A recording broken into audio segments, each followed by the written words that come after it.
Olá, meu nome é Mariana Guel, esse é mais um vídeo do canal Monetizou e hoje eu vou falar de uma empresa que eu gosto bastante, uma empresa extremamente verticalizada, muito conhecida do setor de celulose e que recentemente se descontou bastante, caiu 20% no último ano e 40% desde a máxima histórica. Sim, eu tô falando dela, Klabin. Hoje eu vou comentar um pouco sobre o setor, falar das vantagens comparativas da empresa e falar também sobre Suzano Irani, então fica até o final que hoje o vídeo tá bom. Para começar, eu tenho que explicar que esse vídeo não é uma recomendação, né? Eu realmente gosto muito de Klabin, acho uma puta empresa, né? Vou explicar aqui nesse vídeo o porquê.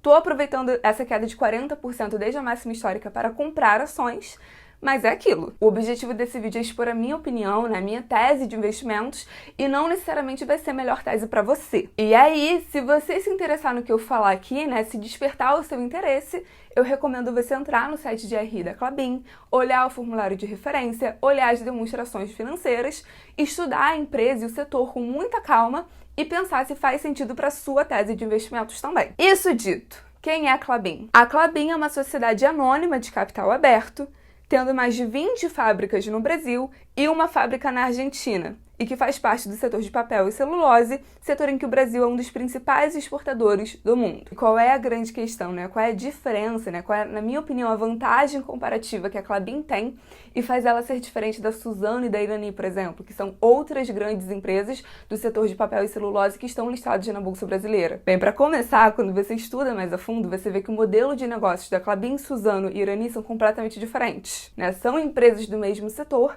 mas têm estruturas de negócios bem diferentes entre si. E aí a grande diferenciação que a Klabin teria é que ela é uma empresa extremamente verticalizada. E por causa disso, a forma que ela interage com o setor e a forma como ela responde a determinadas variáveis é bem diferente. Como assim? O que eu quero dizer com ela ser uma empresa extremamente verticalizada? A Klabin, dentro do setor de papel e celulose, ela atua em diversos segmentos.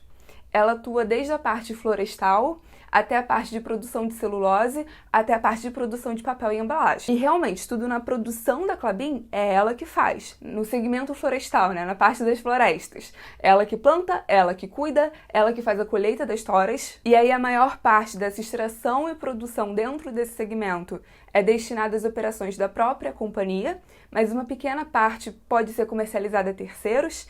Aí na receita da companhia essa parte vai estar destinada como madeira, né? Além dessa parte das florestas, ela também atua realmente no segmento de celulose. E aí no caso, ou essa celulose é vendida, geralmente para o mercado externo, né, exportada, e aí entra na receita da companhia também, ou é utilizada como insumo para outros segmentos que a companhia atua, como por exemplo, o segmento de produção de papéis e embalagem. E aí no caso a Klabin não seria a maior exportadora de celulose no país, essa seria a Suzano, mas ainda é uma das exportadoras principais e é a principal produtora e exportadora de papéis para embalagens no Brasil, sendo a principal produtora de embalagens de papel.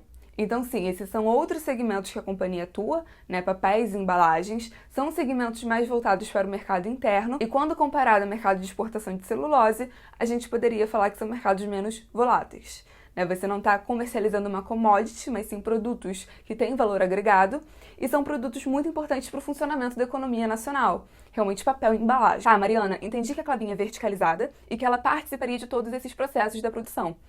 Mas por que isso é uma vantagem tão grande que nem você está falando? O que acontece? O setor de papel e celulose é extremamente dependente do preço da celulose, que acaba sendo uma commodity negociada no mercado global em dólar. Investir numa companhia assim, né, que depende do preço de uma commodity, isso pode ser muito sofrido dependendo do período, né? Se o preço da celulose sobe, então você como exportadora sente na receita, né? Sua receita aumenta.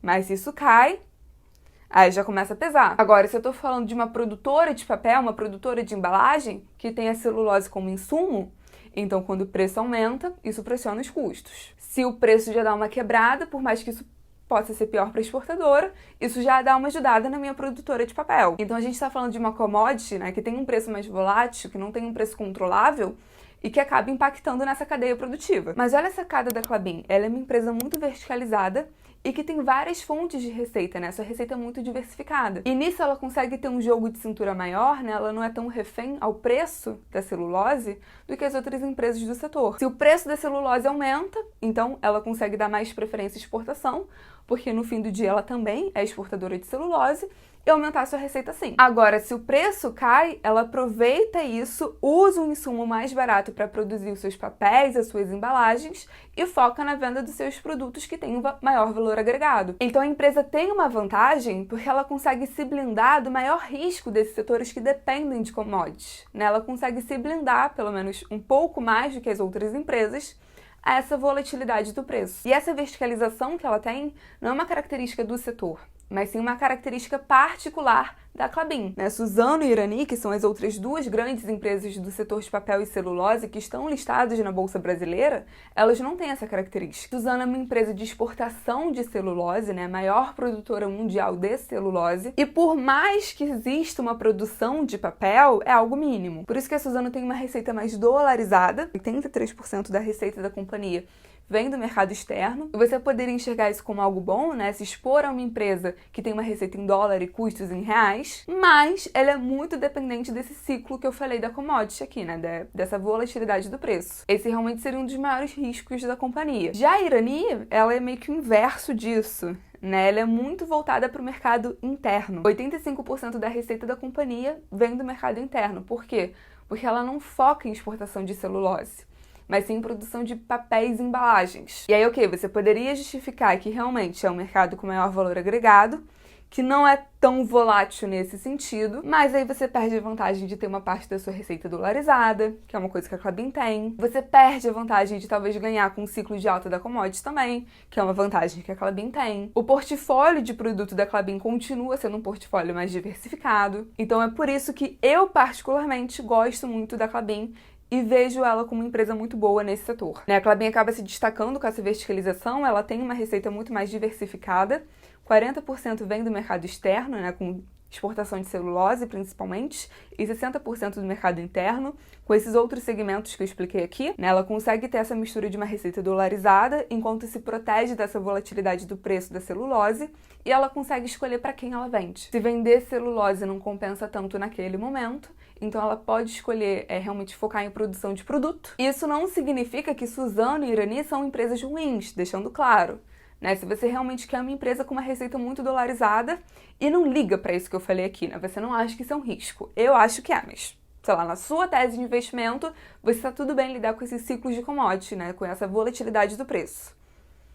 Então, tudo bem. Suzano é uma puta empresa, como eu falei, é a maior produtora de celulose no mundo. Uma opção aqui em casa é de você, inclusive, dolarizar indiretamente uma parte do seu patrimônio, querendo ou não. Por mais que seja uma empresa atuando no Brasil, com florestas no Brasil, a receita acaba vindo de fora. E bem da verdade, quando a gente fala de Suzano e Klabin particularmente, estamos falando de duas empresas centenárias que estão acostumadas a lidar com esses ciclos, né? A lidar com esses movimentos. E aí você vê o que faz mais sentido na sua estratégia de investimento. Quando você olha para o múltiplo, né? O preço da ação versus o valor patrimonial, pode-se dizer que Klabin está mais cara. E aí tem que pensar que tudo isso que eu expliquei aqui, né? Esse risco de volatilidade versus a verticalização da Klabin, querendo ou não, é algo precificado pelo mercado. E aí agora, tanto Klabin quanto Suzano vêm derretendo, né? A discussão do mercado nesses últimos tempos está sendo um possível aumento de custo dessas empresas, versus não se sabe o que vai acontecer com o preço da celulose. Se discute possíveis quedas, e aí no meio de tudo isso o mercado tem medo do que vai acontecer com os dividendos. E aí eu vou falar o que eu sempre falei aqui no canal.